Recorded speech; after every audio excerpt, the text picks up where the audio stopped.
सदा आरक्षण की बैसाखी पर चलें, वो कभी भी आत्मनिर्भर ना हो सके, कभी भी वो इतना संज्ञान ना हो सकें, कभी भी वो इतना सक्षम ना हो सकें कि बिना आरक्षण के वो मुख्यधारा में चल सकें।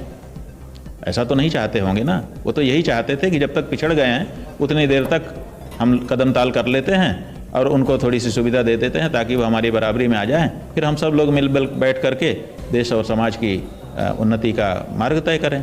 लेकिन आरक्षण को ही जीवन बना लेना, अब जिंदगी भर चाहे कितनी ही पीढ़ियां हमारी गुजर जाएं। से मेरा बस एक सवाल है, वो कह रहे थे कि जाति पाति नहीं, आरक्षण नहीं होना चाहिए।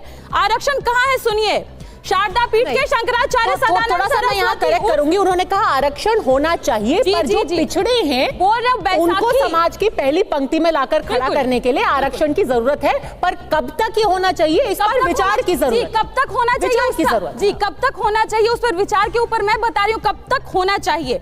वर्तमान में 4 शंकराचार्यों के नाम सुनिए। शारदा पीठ के शंकराचार्य सदानंद सरस्वती उर्फ रमेश अवस्थी पुत्र विधाकर अवस्थी, ज्योतिष पीठ के शंकराचार्य अवि मुक्तेश्वरानंद जिनको आपने बुलाया, इनका असल नाम है उमा शंकर उपाध्याय। अगला पीठ के गोवर्धन पीठ के शंकराचार्य निशलानंद सरस्वती उर्फ नीलांबर झा, श्रृंगेरी पीठ के शंकराचार्य भारती तीर्थ जी उर्फ सीतारामन अंजनेलायु।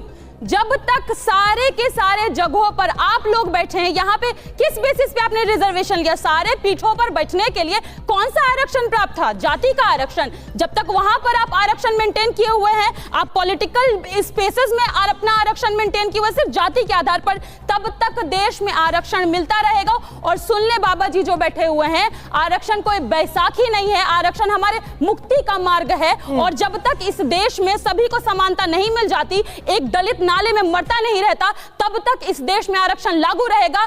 वोट से लेंगे सीएम पीएम, आरक्षण से एसपी डीएम।